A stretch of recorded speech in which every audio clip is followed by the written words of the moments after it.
A monster calls. Yew trees. Hey there, darling, his mum said, pushing herself up a bit in her bed as Connor came through the door. He could see how much she struggled to do it.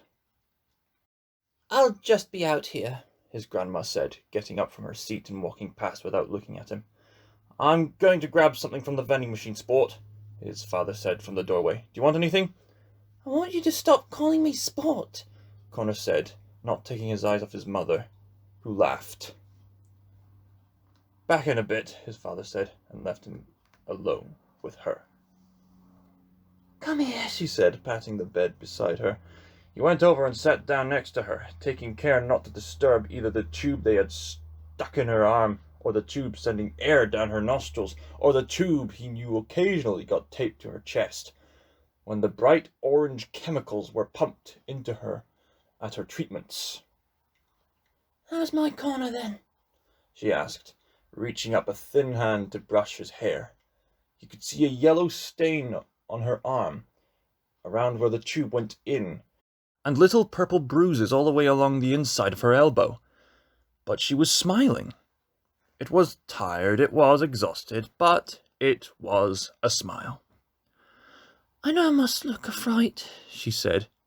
No, you don't, Connor said. She brushed his hair again with her fingers.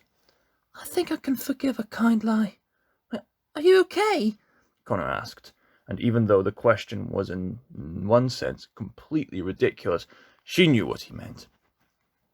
Well, sweetheart, she said, a couple of different things they've tried haven't worked like they wanted them to. And they've not worked a lot sooner than they were hoping they wouldn't. If that makes any sense. Connor shook his head. No, not to me either, really, she said. He saw her smile get tighter, harder for her to hold.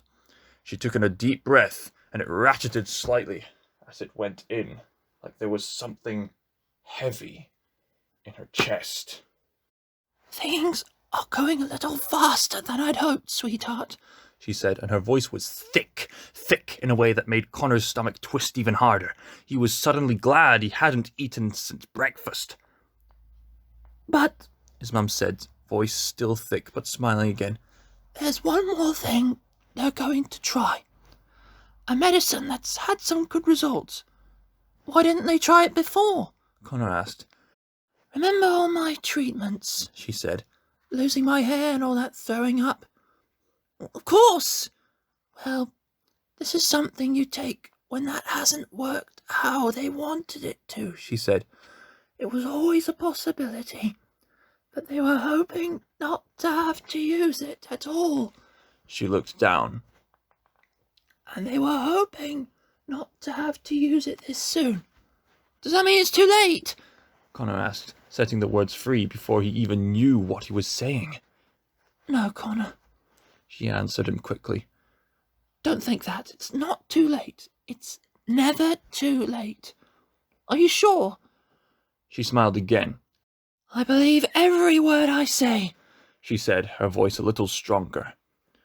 Connor remembered what the monster had said. Belief is half of healing. He still felt like he wasn't breathing, but the tension started to ebb a little, letting go of his stomach. His mum saw him relax a bit, and she started rubbing the skin on his arm. And there's something really interesting, she said, her voice sounding a bit more chipper. Remember that tree on the hill behind our house? Connor's eyes went wide. Well, if you can believe it, his mum continued, not noticing, this drug is actually made from yew trees. Yew trees? Connor asked, his voice quiet. Yeah, his mum said.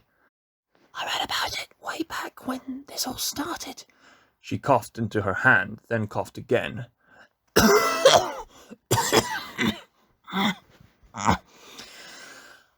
mean, I hoped it would never get this far, but it just seemed incredible that all that time we could see a yew tree from our own house, and that very tree could be the thing that healed me.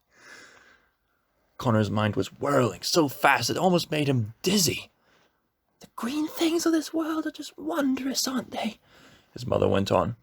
We work so hard to get rid of them, when sometimes they're the very thing that saves us. Is it going to save you? Connor asked, barely able to even say it. His mum smiled again. I hope so, She said. I believe so.